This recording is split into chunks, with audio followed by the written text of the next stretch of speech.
algunas semanas, hace algunos meses, empecé a dar clases en una escuela que tiene desde kinder, de niveles de kinder, bueno, maternal, hasta secundaria. Y algunos maestros me comentan que algunos de mis alumnos de secundaria estuvieron desde maternal en la escuela, los cuales pues algunos maestros han visto crecer desde que estaban chicos y van creciendo hasta ya va a salir.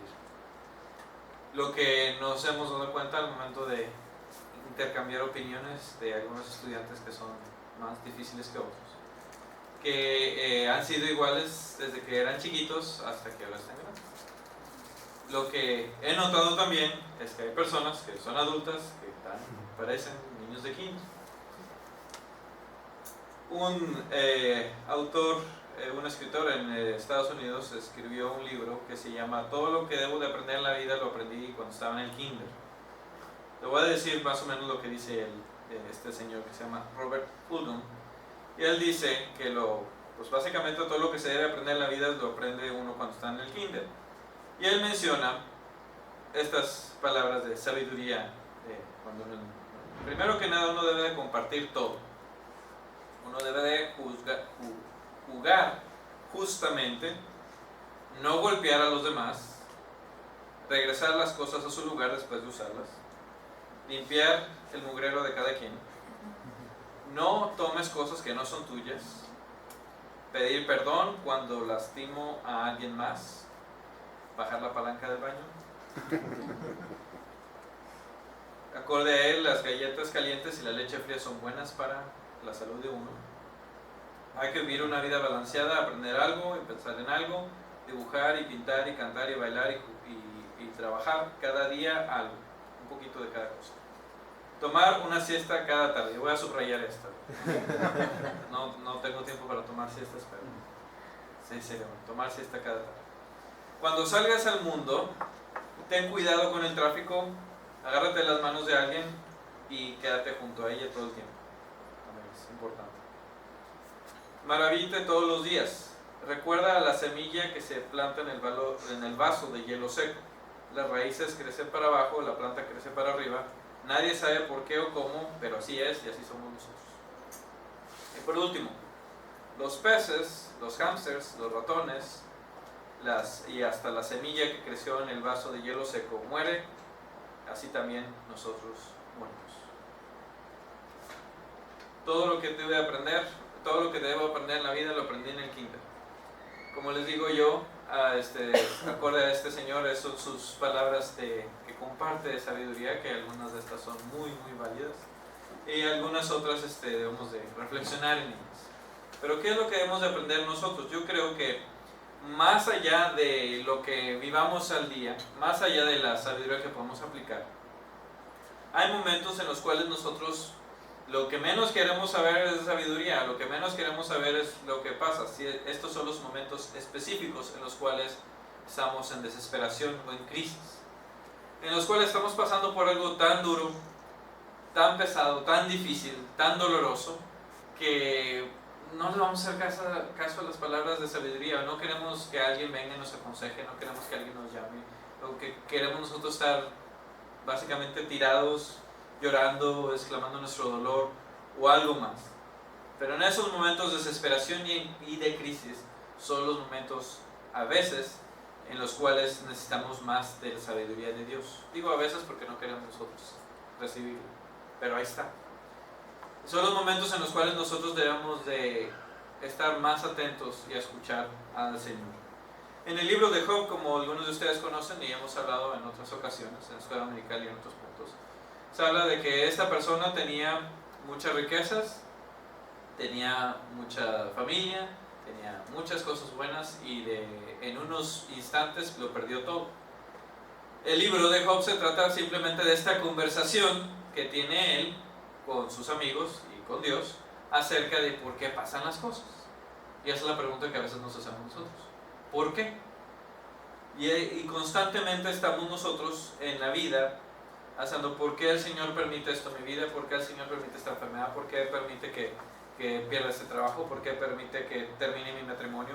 ¿Por qué? ¿Por qué? ¿Por qué? ¿Por qué? ¿Por qué? Y es válido preguntarle al Señor ¿por qué? El mismo libro de Job le reclama al Señor el por qué. Nosotros, en nuestro tiempo de crisis, dificultades, de dolor, cuando hemos estado en las peores tormentas, en las peores circunstancias en la vida, nos preguntamos la misma pregunta. ¿Por qué, Señor, permites esto que pase en mi vida? A veces esta pregunta tiene respuesta y a veces no. Y a veces, como el libro de Job nos enseña, en el versículo 3, el Señor nos regresa la pregunta. Yo te preguntaré y tú me contestarás. Dice Job, capítulo 38, versículo 3. Yo te preguntaré y tú me contestarás. Este es el principio básicamente de la sabiduría del Señor, en el cual, como les he compartido en muchas ocasiones, nosotros no vamos a tener respuestas para las cosas que nos pasan en la vida, cierto es. Nosotros no vamos a entender las cosas que pasan en nuestra vida, también es cierto. Y a veces nos vamos a morir con la ignorancia y con la duda de que por qué el Señor permitió cosas en nuestra vida que pensamos que eran injustas, que no merecíamos, o simplemente que pasamos por alguna circunstancia. Pero el Señor nos voltea la pregunta. Ahora yo te voy a preguntar y tú me vas a contestar. Le pregunta a Job: ahora tú ciñete como varón tus lomos, en pocas palabras, cuádrate, ponte de pie y ahora escúchame. Ya escuché todos tus reclamos, ya escuché todos tus llantos, ya escuché todos tus niñerías, por ponerle un nombre, tus quejas, y así es. Y ahora tú me vas a escuchar, ahora yo te voy a preguntar y tú me vas a responder. Leí hace poco que en un estudio bíblico que decía, el libro de Job, no pienso así, nada más por ponerles el ejemplo. El libro de Job básicamente nos enseña que Dios hace lo que quiere con nosotros y nosotros no nos podemos quejar.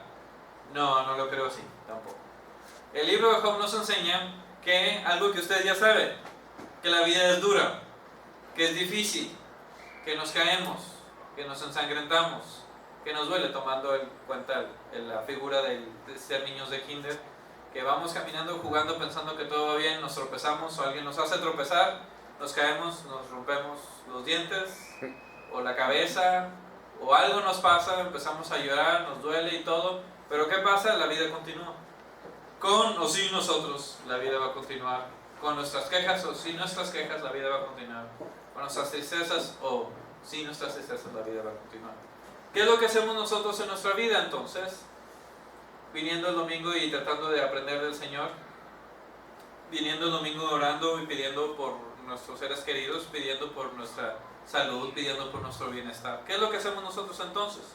Si la vida nos va a dar golpes de todas formas y si vamos a sufrir de todas formas. De eso se trata este pasaje. De eso se trata lo que el Señor nos quiere decir. La sabiduría es básicamente cuando empieza el Señor Jesús hablando de la creación del universo, empezando a decir, bueno, ¿dónde estabas tú cuando yo fundaba la tierra? Házmelo saber si tienes inteligencia. ¿Quién ordenó sus medidas? ¿Quién puso su piedra angular? ¿Quién encerró las puertas del mar? Etcétera, etcétera. Si empezamos a leer todo este pasaje, simplemente nos empieza a decir el Señor que nosotros básicamente no podemos saber ni comprender nada de lo que pasa. Nosotros vivimos una vida, claro, finita, una vida donde nosotros tenemos límites, donde nosotros hasta donde podemos hacer lo hacemos y lo que no podemos hacer no podemos ir más allá, donde nosotros tratamos de cuidar ciertas cosas que tenemos de hacer, ciertas cosas de decir, ciertas cosas pensar, ciertas cosas, pero realmente la pregunta permanece ahí. ¿Dónde estabas tú cuando yo fundaba la tierra? En pocas palabras, la sabiduría y el principio y el poder de Dios es mucho más grande que el de nosotros. Y entendámoslo, querámoslo o no, quisiésemos o pudiésemos o no, simplemente va más allá de nuestra comprensión humana. Algo así lo practicábamos esta mañana en la escuela dominical, de que los misterios del Señor y lo que el Señor nos quiere enseñar simplemente van más allá de lo que nosotros vamos a entender. Hace poco fui a que me quitaran una muela, la tercera muela del juicio que tenía. Ahora yo pensé, cuando era niño, cuando hablaban de las muelas del juicio era porque era que te juzgaban, o porque era del juicio final, o del juicio, algo que alguien te iba a enjuiciar de alguna forma. Cuando realmente el juicio es de que ya tienes inteligencia o pensamiento, o que de alguna forma en tu muy limitada mente de entre tantos años, ya tienes una forma de pensar más sabia. Y así se llaman en inglés, los dientes de la sabiduría. Bueno fuera que al salir los dientes del... Sí, bueno fuera que fuera cierto, ¿no? Bueno fuera que al salir las muelas del juicio uno fuese sabio, de tener una sonrisa maravillosa tal cual. Pero no es así. La cuestión es de que la sabiduría no se da por los dientes, yo sé que usted lo sabe. La sabiduría a veces se da, mucha gente piensa se da por los golpes que da la vida, pero tampoco es así.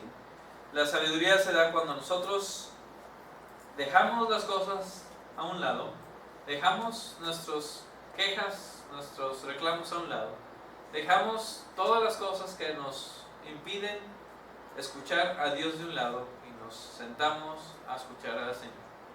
A veces en medio de las crisis, como en el torbellino que le habló a Job, a veces en un día pacífico y tranquilo como hoy que estuvo medio soleado, u otros días más.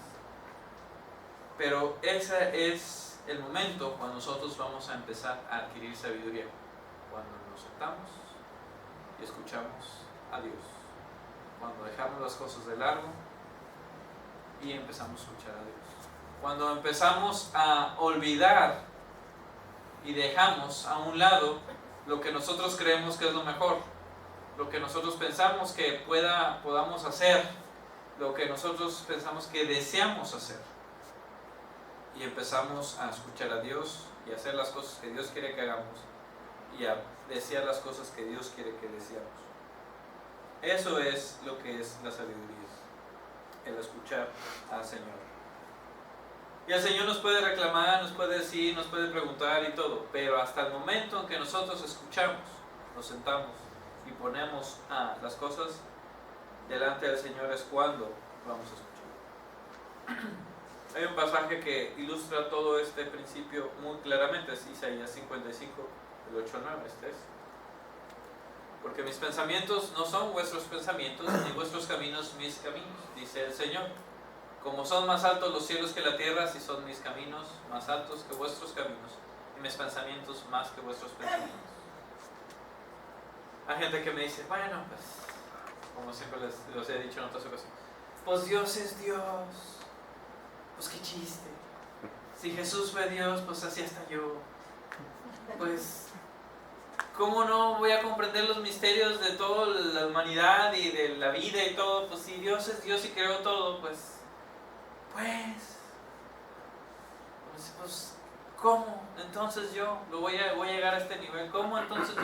Y la misma Biblia me dice, si los pensamientos no son los pensamientos de Dios y los caminos son caminos del Señor, entonces ¿para qué batallo? ¿Para qué lucho? ¿Para qué sufro? Si a la mera hora Dios va a hacer lo que quiere y yo voy a batallar con la vida que me tocó. O sea, mucha gente dice, la vida que me tocó, ¿no? Como si tocara, ¿no? Me tocó la vida, así tal cual. Cuando se nos olvida que nosotros hacemos decisiones todos los días y que algunas decisiones conducen a cosas buenas y otras no tan buenas. La cuestión es, entonces, ¿qué hago con mi vida? ¿Qué hago entonces con los problemas que tengo? ¿Qué hago con las necesidades que tengo? ¿Qué hago con las dificultades en las cuales vivo? ¿Qué hago entonces? ¿Qué hago con la familia con la que estoy? ¿Qué hago con el trabajo donde estoy? ¿Qué hago con el carro que tengo? Con el dinero que tengo, el dinero que me falta. ¿Qué es lo que voy a hacer entonces? Al momento de que yo quiero adquirir la sabiduría del Señor y el Señor la tiene tan alta en un nivel muy, muy enajenado de mí, entonces ¿cómo? Si al momento en que paso crisis y circunstancias es porque el Señor la permite, entonces ¿qué? ¿Cómo entonces vivo la vida? Entonces tengo que vivir la vida simplemente aceptando lo que se me da y viviendo lo que se da y ya. Ustedes no son los primeros que se hacen esta pregunta, Job también se lo hizo. Los apóstoles también se les hicieron. Mucha gente cristiana en el transcurso de nosotros que tenemos de vida, como que sean los 2000 años que tenemos de vida cristiana, se han hecho la misma pregunta. ¿Qué es entonces lo que tenemos que hacer como cristianos? Y yo creo que la respuesta está ahí mismo en el libro de Job. Simplemente tenemos que escuchar al Señor Jesús. Dejar las cosas que el Señor las haga. A veces nos afanamos mucho por querer hacer las cosas nosotros, que nos damos cuenta que ahí está el primer error, que hemos nosotros que dejar que el Señor las haga. A veces nos afanamos mucho nosotros por trabajar tanto para suplir las necesidades y para poder pagar la casa y para poder pagar el doctor, lo que sea. Cuando nos damos cuenta que a veces no es el trabajar mucho la respuesta, sino dejar las cosas en manos de Dios. A veces nos afanamos mucho por tener todas nuestras relaciones en orden, por quedar bien con los demás, por hacer las paces, por todo. Cuando nos damos cuenta que con el tiempo nos vamos desgastando de tal forma de que no es la respuesta, es dejar las cosas en manos de Dios. No digo tampoco que nos sentemos a ver televisión todo el día, dejando que el Señor arregle todo. Pero sí lo que debemos de hacer es que el Señor tome control de nuestras vidas. Que el Señor sea el Señor realmente de nuestras vidas. Que no sea el Señor Diego, el Señor Elín, el Señor Alfonso, el Señor Patricio, el Señor Manuel, hay más señores. Todos los señores y señoras. Que seamos nosotros los súbditos del Señor Jesús y que Él sea el Señor. Que nosotros hagamos lo que Él quiere, no que nosotros queramos. Que hagamos lo que el Señor nos indique en nuestra vida, no lo que nosotros. Y cuando nosotros nos salgamos de ese camino, cuando por alguna razón, por nuestra necedad, nos salgamos del camino que el Señor nos ha indicado, que el Señor nos traiga y volvamos a hacer lo que el Señor nos pide que hagamos. Que volvamos a obedecer lo que el Señor quiere que obedezcamos. Pero este género solamente se da con oración y ayuno, así dice el Señor Jesús. Se da solamente cuando nosotros queremos entregarnos completamente al Señor y queremos decirle al Señor que Él realmente sea el Rey de nuestras vidas, que sea el que dirija nuestras vidas. Sé que mis hermanos y hermanas en esta mañana, como muchas mañanas se les ha invitado, dejemos que el Señor haga las cosas. Dejemos que el Señor tome control de nuestros trabajos, de nuestras vidas, de nuestras familias, de nuestro ser entero. Dejemos que Él simplemente haga lo que Él tenga que hacer.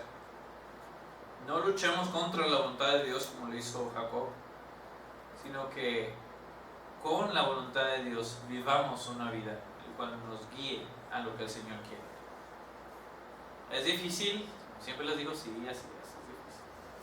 Por eso muy pocas personas se llaman cristianos. Pero la cuestión es, y esto es la verdad, que esta es la única forma de que podamos vivir una vida que valga la pena, dejando que el Señor guíe nuestras vidas. Oremos. Señor, en nuestros corazones y en nuestras vidas sabes que hay cosas, Señor, que no queremos entregar, hay cosas que no queremos dejar. Hay cosas, Señor, que no queremos simplemente dejar que tú seas el Rey y el Señor. Pero Padre, te pedimos así que en tu divino poder y majestad, en tu grandiosa gracia y misericordia, que te adueñes, Señor, de nuestros corazones, que te apoderes, Señor, de nuestras vidas, que no pongamos nosotros impedimento ni resistencia, sino antes bien que tú, Señor, con tu divina gracia y majestad, tome, Señor, el control de nuestro ser con tu Santo y Divino Espíritu y que nos guíe, Señor, a vivir la vida, Señor, que tú quieras que vivamos, a hacer las cosas que tú quieras que hagamos, Señor. Señor, nosotros somos seres humanos que caemos en pecado y tentación, que hacemos lo que no debemos de hacer, que no hacemos lo que debíamos de hacer. Pero, Señor, te pedimos que nos guíes, te pedimos que nos des esa fortaleza, ese amor, esa confianza, ese deseo de necesitarte a ti, que tú llenes nuestros corazones, nuestra vida, que tú llenes todo nuestro ser. Te pedimos, Señor, que así sea, a cada momento, en cada instante, que seas el Señor de nuestras vidas, hoy y siempre. Y te lo pedimos, Señor, entregando de corazón y entregando todas las cosas en verdad, sinceramente y honestamente, en las manos de tu Hijo Cristo Jesús.